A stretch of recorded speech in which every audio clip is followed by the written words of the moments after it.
에델바이스라고 하는 꽃을 아시죠? 이 에델바이스는 노래로도 유명한 그런 노래였습니다.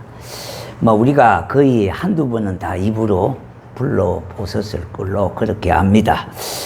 알프스의 명화라고 불리는 이 고산식물이 바로 에델바이스입니다.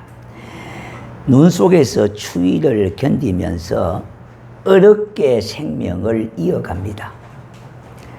그 알프스산의 고산 지역에서 눈에 덮여서 온 겨울을 지내게 됩니다. 그래서 이 꽃의 이름이 희망과 기쁨을 상징하는 것이고요. 영원한 사랑과 희망의 꽃으로 절망과 좌절 속에 있는 사람들에게 꿈과 용기를 주는 그와 같은 상징적인 꽃으로 그렇게 이름되어 있습니다. 이 에델바이스는 이런 시련을 겪으면서 탐스러운 꽃봉우리를 맺습니다. 그리고 눈이 녹을 무렵에는 신비로운 꽃을 만개 피우게 됩니다. 에델바이스의 잎과 줄기는 하얀 솜털로 덮여 있습니다. 꽃잎도 부드럽지만은 솜털로 싼 것 같이 아주 눈부신 것입니다. 에델바이스는 추위에 심하게 시달릴수록 밤낮의 기온차가 크면 클수록 더욱 신비로운 빛깔을 띠게 되는 것이 특징입니다. 그것은 고난 속에서도 희망을 잃지 않기 때문이라고 생각합니다. 그러므로 더욱 신비한 빛깔이 생겨나는 것일까 생각해 보면은요, 이 에델바이스의 꽃은 자신에게 주어진 환경을 나의 운명이라고 그렇게 받아들이는 것 같습니다. 그래서 그 자리를 지켜나갔다는 겁니다. 오늘 이 봉독하신 말씀은요, 고린도후서 1장 15절에서 22절의 말씀은 바울의 신실성을 말씀하는 내용입니다. 문제는요, 사도 바울이 고린도 교회를 방문하기로 고린도 전서에서 이미 약속을 했습니다. 내가 고린도 교회를 2번이나 들리겠다고 계획을 세웠던 겁니다. 먼저는 마게도냐로 가는 길에 한 번 들리고 다시 마게도냐로에서 돌아오는 길에 들리겠다고 약속을 했습니다. 그러나 이 계획은요, 약속대로 이행되지를 못했습니다. 그러니까 바울에 대해서 비난을 하는 사람들의 입장에서는 바울은 뭔가 믿을 수 없는 사람이다, 그런 비난의 거리가 됐습니다. 오늘 이 본문 말씀에 거기에 대해서 바울은 변명 아닌 자기의 진심을 이야기하고 있습니다. 17절 말씀에 보면은요, 이렇게 계획할 때에 어찌 경솔히 하였으리요. 혹 계획하기를 육체를 따라 계획하며 예하고 아니라 하는 일이 내게 있겠느냐, 그렇게 말씀하죠. 자신의 진실성을 알리는 말씀이기도 합니다. 진실하신 하나님을 믿는 사람으로 자신은 조금도 거짓이 없음을 주장하고 있습니다. 오늘날도 진실하지 못한 거짓의 문제가 사회적으로 심각한 수준에 이르지 않습니까? 특히 정치를 하는 사람들의 말은 도무지 믿을 수가 없다고 말하고 있습니다. 뿐만 아니라 악성, 유머를 퍼뜨리는 이 거짓이 난무하는 이때에 정말로 우리가 진실하게 어느 정도가 진실하느냐, 이것이 믿을 수가 있을 것이냐, 여기에 대해서 많은 고민거리가 생기게 되어졌습니다. 세상에는 크게 두 종류의 사람으로 나누고 있습니다. 하나는 육신의 정욕을 따라 사는 사람인데 이는 대체적으로 불신자들을 말하잖아요. 또 하나는 성령의 인도로 함을 받고 사는 우리 믿는 사람들을 말하고 있습니다. 하나님의 자녀의 특징은 무엇입니까? 육신의 정욕을 따라 살지 아니하고 하나님의 계획과 하나님의 뜻에 따라서 사는 사람임을 의미하고 있습니다. 바울 사도는 예수 그리스도를 만난 후에 육신의 정욕은 배설물같이 다 버렸다고 간증하고 있습니다. 오직 우리 주 예수 그리스도의 인도함을 받고 살아가고 있다고 하는 사실을 여기서 증명하고 있습니다. 그가 선교의 일에 전적으로 헌신하게 된 것은 제2차 바울 전도 여행이었습니다. 제2차 바울의 전도의 여행은 아시아의 일정으로 그렇게 짜여 있었습니다. 그러나 아시아에서 유럽의 마게도냐 지방으로 방향을 수정하게 됐습니다. 이것은 하나님의 계획과 성령의 인도하심을 받은 결과였습니다. 다시 말씀드린다면 바울이 자신이 어떤 유분리를 떠나서 하나님의 계획하신 바에 의해 성령의 인도함을 받고 그렇게 해서 계획이 바로 수정이 되어졌다고 하는 것을 말씀하고 있습니다. 고린도전서 16장 5절과 6절에 보니까 바울은 마게도냐를 거쳐 고린도 교회를 방문하고자 하는 계획을 세웠고요. 이 사실을 이미 알려주었다는 겁니다. 오늘 이 본문 15절과 16절에도요. 그 계획에 대한 확실한 내용을 밝히고 있는데 오늘 이 15절과 16절을 보겠습니다. 내가 이 확신을 가지고 너희로 2번 은혜를 얻기 위하여 먼저 너희에게 이르렀다가 너희를 지나 마게도냐로 갔다가 다시 마게도냐에서 너희에게 가서 너희의 도움으로 유대로 가기로 계획을 했다고 말씀하고 있습니다. 자, 그런데 여기서 중요한 단어가 있습니다. 2번 은혜를 얻기 위해서 그랬습니다. 우리가 은혜라고 하는 말은 즐거움이나 어떤 기쁨 이런 단어로 일반적으로 표현하지 않습니까? 우리가 은혜를 받으면 마음이 즐겁고요, 기뻐한 것과 같은 것입니다. 바울이 자신이 고린도를 2번이나 계속해서 방문함으로 그들에게 갑절의 즐거움과 갑절의 기쁨을 주기를 원했다는 말입니다. 자, 그런데 마침 그 고린도 교회는 복잡한 내부 사정이 생겼습니다. 서로가 분파작용이 있어져서 서로 적대하는 관계가 이루어졌고요. 거짓 사도들이 들어와서 거짓 선생들로 인하여 이단들이 난무했던 시기였습니다. 뿐만 아니라 사도 바울을 그렇게 사모하고 기다리는 사람도 있었습니다만은 사도 바울에 대해서 별로 좋게 생각하지 않는 거부하는 사람들도 있었습니다. 그러니까 사도 바울을 그렇게 기다리고 사모하는 사람들이 볼 때는 아쉬움이 너무나 크겠습니다만은 사도 바울에 대해서 평소 별로 좋아하지 않는 감정을 가지고 있는 사람들에게는 비난거리가 되어졌다 이 말입니다. 그러면 그렇지 어떻게 바울을 믿을 수가 있느냐? 바울도 다 쓸모없는 사람이라고 그렇게 격하시키고 비난하는 정도가 되어졌습니다. 그래서 고린도 후서에서 이 말씀을 하고 있는 것입니다. 이에 대해서 바울은 자신의 계획 변경이 자신의 이기적인 목적에서 이루어진 것이 아니라 내가 지금 당장 가는 것보다는 이후에 가는 것이 고린도 교회에 유익이 되게 하기 위해서 그렇게 했다는 것뿐만 아니라 하나님께서 나를 통해서 저 유럽으로 건너가게 하시는 하나님의 뜻이 있기 때문에 그렇게 되어진 것이지 내 자신의 유익을 위해서 내가 임의로 계획을 바꾼 것이 아니라고 그렇게 말씀하고 있습니다. 자, 그래서 하나님의 뜻에 의해서 하나님이 교회를 향한 어떤 계획이 있었기 때문에 그 계획에 의해서 자기는 예라고 순종한 것밖에 없다고 그렇게 말을 하는 겁니다.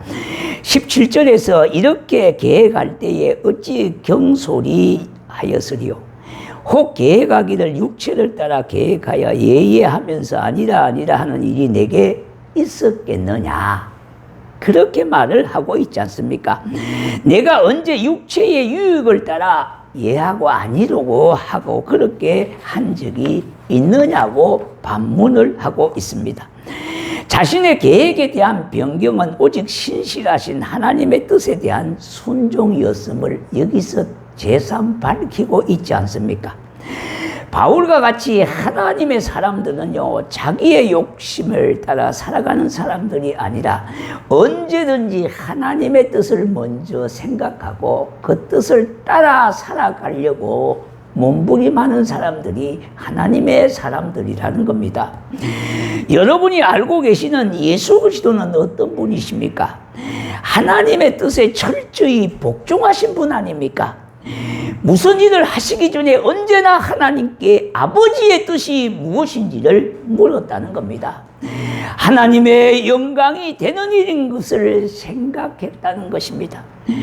고난과 굴욕에 힘든 십자가를 지실 때에 엄청나게 고민하지 않았습니까? 그러나 하나님의 뜻이기 때문에 그에 복종하고 순종했다는 것입니다. 마태복음 26장 37절 38절에 베드로와 세베대의 두 아들을 데리고 가실새에 고민하고 슬퍼하사 이에 말씀하시되 내 마음이 매우 고민하여 죽게 되었으니 너희는 여기에 머물러 나와 함께 깨어 있으라 하시고, 예수님은 이와 같이 십자가를 앞에 두고 처절하게 기도하는 주님의 모습을 누가복음에서 누가는 이렇게 표현을 하고 있습니다. 누가복음 22장 44절에 예수께서 힘쓰고 애써 더욱 간절히 기도하신 땀이 땅에 떨어지는 빗방울같이 뛰더라, 그렇게 말씀했습니다. 자, 그런데 이와 같은 사실이 있음에도 불구하고 어떤 사람들은 이렇게 예수님에 대해서 말씀하고 있는데요, 예수님은 워낙 고상한 분이시기 때문에 그 십자가를 지시는 것도 고상하게 그렇게 지셨을 것이라고 그렇게 말하는 사람이 있는데요, 그렇지 않다고 하는 것입니다. 예수님은 우리와 성정이 똑같은 분으로서 하나님의 아들 아닙니까?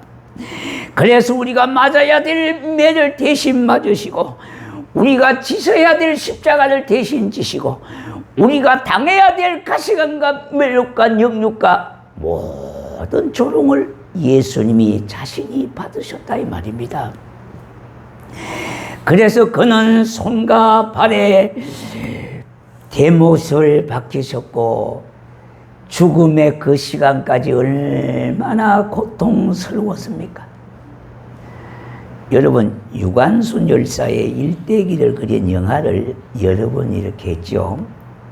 저도 어릴 때 보고 또 어른이 돼서도 보게 되어졌는데, 그 영화의 스토리 가운데에 그 일본 사람들의 아주 일본군의 그 악랄한 고문 장면이 나오잖아요. 특히 독립운동가를 체포해서 고문을 하는 것은 그 입으로 담을 수 없을 만큼 끔찍하고 잔인한 그런 장면이 그렇게 나오고 있습니다. 특히 보면은요, 이런 것들도 있죠. 얼마나 심한지요, 심한지. 예. 이 손가락 사이로 못을 박는. 예. 그러니까 그 영화를 보고 나서 잠을 제대로 이룰 수 없을 만큼 그것이 자꾸 연상이 되어지는 것이다 이 말입니다.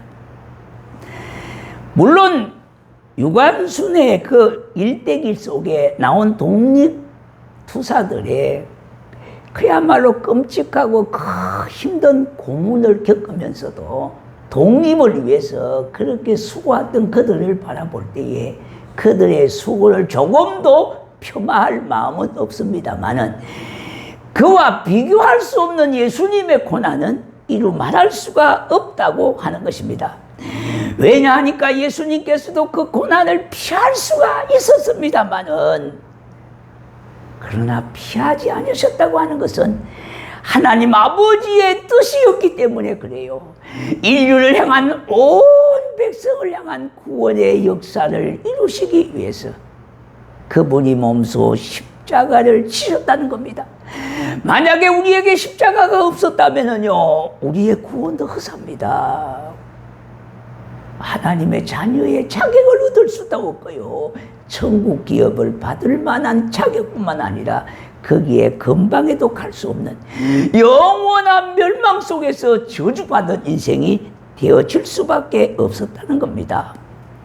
그런데 예수님은 한 번도 아니요 그렇게 부정하지 아니하시고 십자가를 지셨다는 말씀입니다.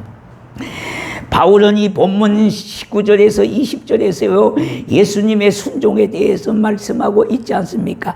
그는 예만 있었다고 말씀하고 있어요. 이 말은 아멘 아멘 아멘이라고 하는 뜻이에요. 아니요가 아니라 하나님의 말씀에는 예만 아멘만 있었다는 겁니다. 그런저그런 말미암아 우리가 아멘하야 하나님께 영광을 돌리게 했다는 것입니다. 십자가를 거부하지 아니하시고 십자가의 고난을 마다하지 아니하시고 십자가를 통하여 우리에게 영원한 생명을 주셨고 영광스러운 하나님의 자녀로 삼아주셨기 때문에 우리 모두는 하나님께 영광을 돌릴 수밖에 없는 사람이 되진 거예요.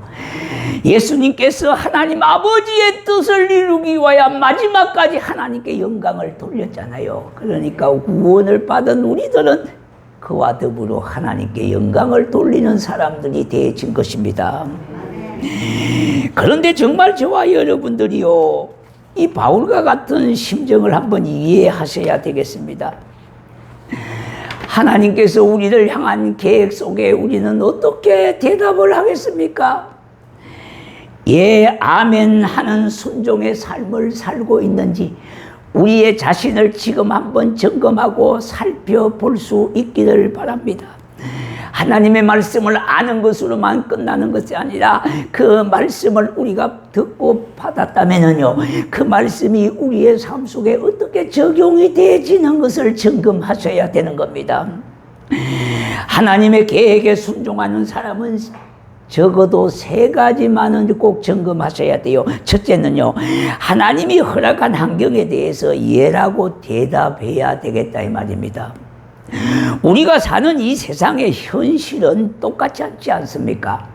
물론 범위는 거의 비슷하지만은 여러 가지 높낮이가 있지 않습니까? 그러니까 불평등이 있을 수도 있고요, 고르지 못한, 공정하지 못한 부분도 있을 수가 있습니다. 그러므로 우리가 처해진 환경이 저마다 다른 사람들이 살고 있다는 겁니다.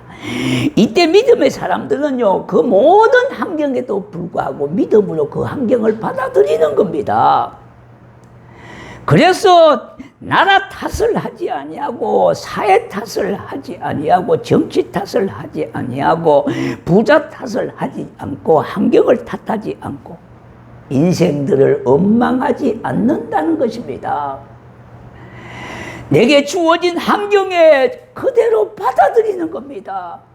그 환경을 통하여 하나님 앞에 영광을 돌릴 수 있고 환경을 극복할 수 있는 하나님께서 우리에게 믿음 주시기를 위해서 기도하고 능력 주시기를 위해서 간구하는 겁니다. 그래서 그 믿음으로 인하여 그 환경을 극복해 나갈 때에 하나님은 그것을 통해서 영광을 받으신다고 하는 사실을 잊지 마셔야 됩니다. 그러므로 우리는 인내가 필요합니다. 모든 불행 뒤에는요, 반드시 좋은 법이 따라오리라고 하는 믿음을 꼭 붙잡으셔야 돼요.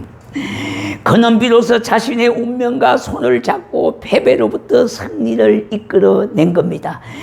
그리고 신약 성경의 베드로와 쌍벽을 이룬 사도로 불리는 바울도요, 예모가 그렇게 신통치 않고요, 치명적인 질병을 소유한 자였습니다.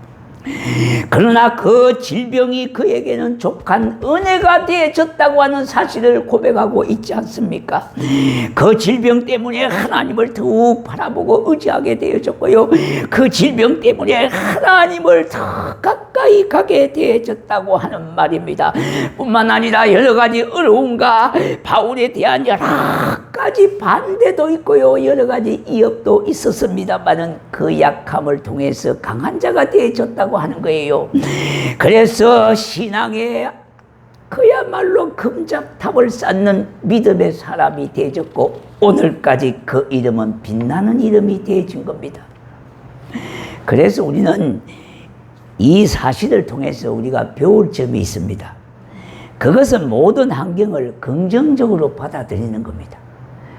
예, 우리가 사람이기 때문에 이게 쉽지는 않습니다. 예, 우리는 재성이 아직도 많이 남아있기 때문에 어떤 것을 보면 먼저 부정적인 것이 생각나고 불평과 엉망이 가깝지 감사가 가깝지를 않는 거예요. 그래서 하나님의 은혜를 깊이 생각하면 감사할 수밖에 없으니까 감사와 생각이 같은 은이에요. 생각하면 생각할수록 감사함이 있어요. 그런데 감사함이 없는 것은 생각을 못 하는 거예요. 하나님의 은혜가 그렇게 큼에도 불구하고 생각만 하면 감사할 수밖에 없는데 생각을 안 하니까 엉망불평이 먼저 나온다 이 말입니다. 두 번째는요, 하나님께서 주신 자신의 사명에 대해서 예라고 생각하셔야 돼요. 모든 사람들에게는 다 크고 작은 사명이 있습니다. 그 사명이 영광스럽게 보이는 것도 있고요, 매우 초라하게 보이는 것도 있습니다. 그러나 직업에도 기천이 없듯이요, 하나님이 우리에게 주신 사명도 크고 작고의 차이가 없습니다. 우리는 큰 것에 대해서는 굉장히 관심이 많지만은 사소한 것에 대해서는 소홀히 여기는 경향이 다반사입니다. 물론 범인은 우리 하나님께 모든 것들을 통해서 영광을 돌리는 겁니다.